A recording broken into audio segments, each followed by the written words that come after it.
what I am impressed about the Church of Scientology and their drug-free program is that they don't focus on one denomination or one faith group. They're reaching out to all people, and they're reaching out worldwide, not just state or local or state or national, but international. And I think that's the key today, is that we have to focus on an international program that can help all people. Drugs are just not centered around certain countries or certain types of lifestyles. It's rampant. You have drug trafficking all over, and the only way you can counteract that is to have a campaign, an anti-drug campaign.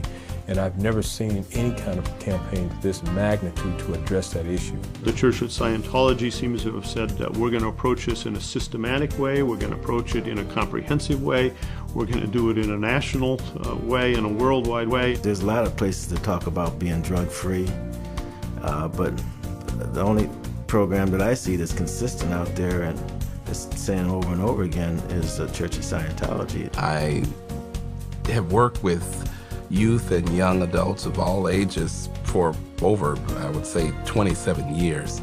And in my 27 years of working with youth and young adults, I haven't seen anything like it. The most valuable part that I see the Church of Scientology working with the drug problem is, besides their own efforts, is they're reaching out to other organizations that are also working to solve the drug problem and listening to them and helping them succeed in their efforts. It's reaching out to the entire community. It's reaching out to the political people, it's reaching out to the faith-based people, it's reaching out to the parents, and more importantly, it's reaching out to the youth. They can carry it into their school, they can carry it onto the playground, they can carry it into their community. They can go talk to their parents about it, yet they can talk to their peers about it. It's something that is all driving force, full of positive energy. When I see how it has impacted families, when you go and you see a young kid smiling and excited that I got it, I'm not going to take drugs. It's forever. They were so shocked to see what it's doing to their bodies and their minds that they chose to pledge drug-free. And since that day, they have not touched a joint, drank.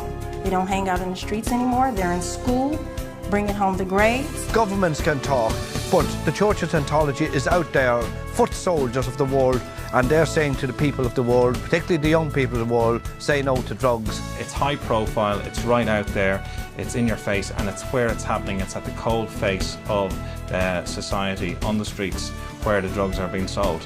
And it's also backed up with the informational booklets. These books, I can say that they are very informative, and they are going very deep inside the head of people. They're telling what's happening inside when you are using drugs. You can take it in, you can absorb it, and you can come back with that stuff yourself. You come up with some of those facts and you think, oh, I've learned something.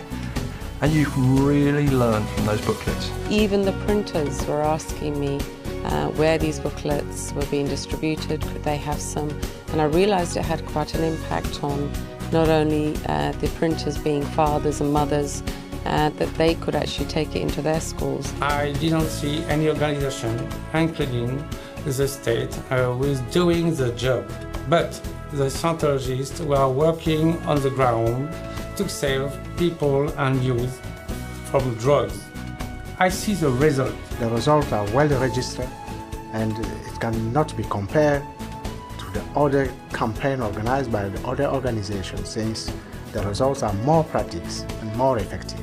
The campaign of Scientology represents a keystone for the construction of a fence against death and drug culture, and represents also an important step for life culture.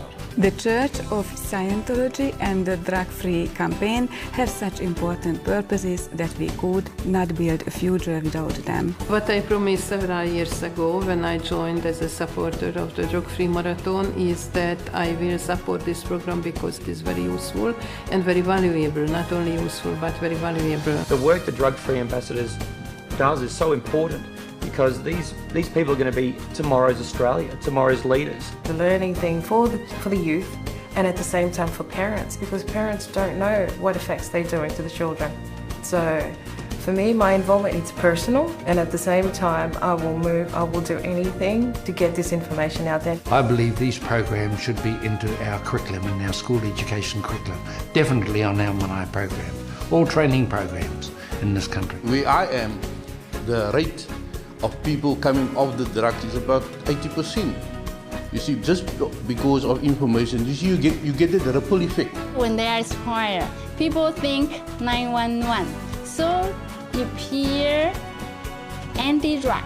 They think church Scientology. I have been working with the anti-drug campaign of Scientology, and we have really changed the way of life of youth and parents. We are creating a drug-free society. The anti-drug campaign of the Church of Scientology, I think it's the best prevention campaign you can find. And you never give up, you keep doing it, and it's a focus that governments have not been able to bring to anti-drug education. You are the trendsetter, and nobody else, not the United States government, not any other government I know of in this world, has made that type of effort, dedication, and invested in the future of our children's health and our young adults and the health of this entire nation. So I thank you.